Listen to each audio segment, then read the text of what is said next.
Well, the other day a friend of mine gave me a bunch of jars that had those large candles inside with the lid. She gave me several sizes.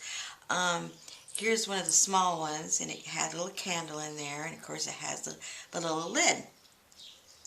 Well, I was trying to figure out how I could use them, and I knew the way that I store my things, I really wouldn't have a need for the lid. I could fill in some little doodads in the little jars, but the lid's just the way I was going to store them in my shelf. It was just going to take up too much room.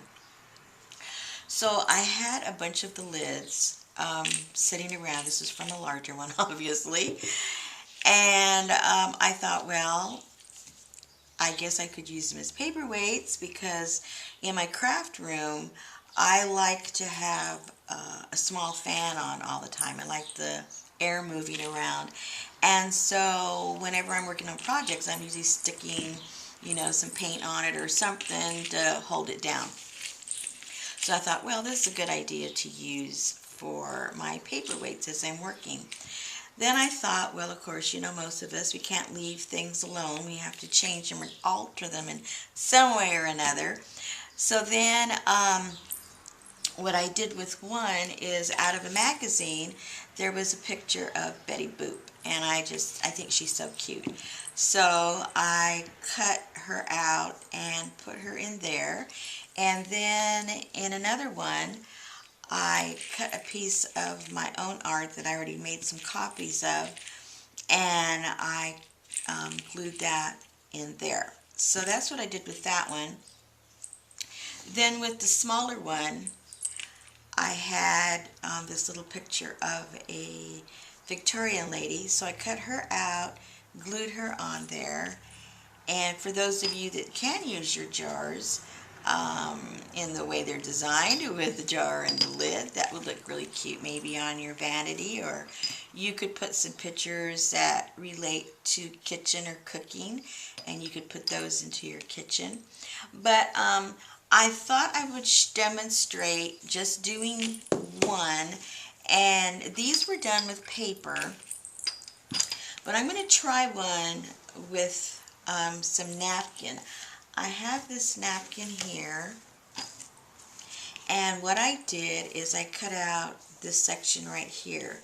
And the way that I got the dimensions for the cutout, what is kind of easier is I took this plastic rubbery thing out, and the smaller circle is almost perfect for the opening that's in there. It's slightly smaller here because there is a slight little curve, but it's not all that much. So if you just draw a circle and cut on the inner part of the line, it'll be almost perfect to fit into the size. So that's what I did with the small one, and that's what I did with the large one. I used this inner part I traced around, and that's what I used as the pattern for the paper.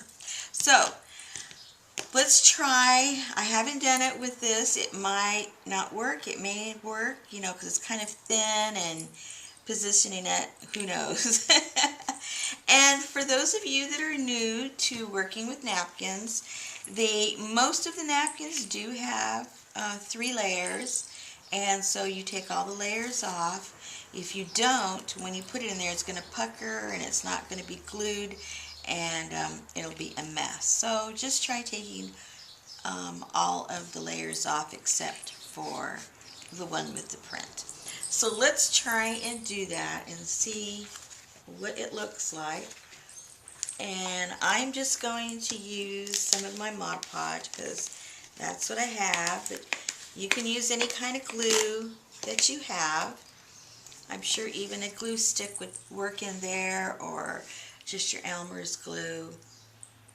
It really, I can't see why it would matter. As long as it dries clear, I think you're all set to go. So let's put that in there. And those of you that haven't worked with napkins before, less is better. when it comes to gluing them down, because you don't want them to rip. Having said that, let's hope I haven't put too much. Now, of course, when you put that in there, you know, put the printed side down, because that's what you're going to see. Alright, so let's put that in there and just pat it down gently, because you don't want to tear it, because these are pretty fragile. Now, I didn't put that in there perfectly right because I've got some left over on the sides, but don't tell nobody. We'll just fake it, and let's just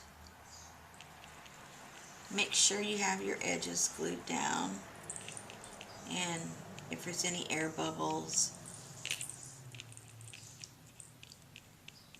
it'll take care of that if you just pat it down gently. Now I have some there on that rim, so I'm just bending it over. No big deal. Looking pretty good.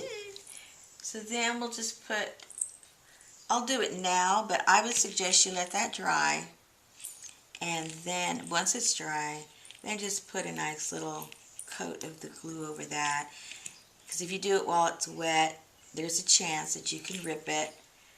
But for the sake of this demonstration, I'll just go ahead and do that now. And once that dries, and then you could put some ribbon or something around it. If you're going to put it back on, your jar, you might want to dress it up with some little doodad. I just keep mine simple, but I know there's a lot of doodadettes out there that want a little extra. So let's put that on there.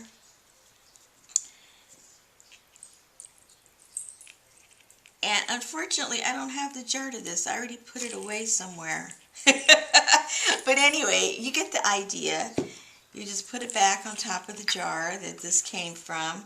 And there's a little white there, but that'll go away once it all dries. And this is something that you can do if you have these types of jars and lids just sitting around somewhere or inside of a cabinet, not knowing what to do with them. Here is just a real quick idea of what you can do with those. So I hope I've inspired you to get your jars out and maybe do something new with them.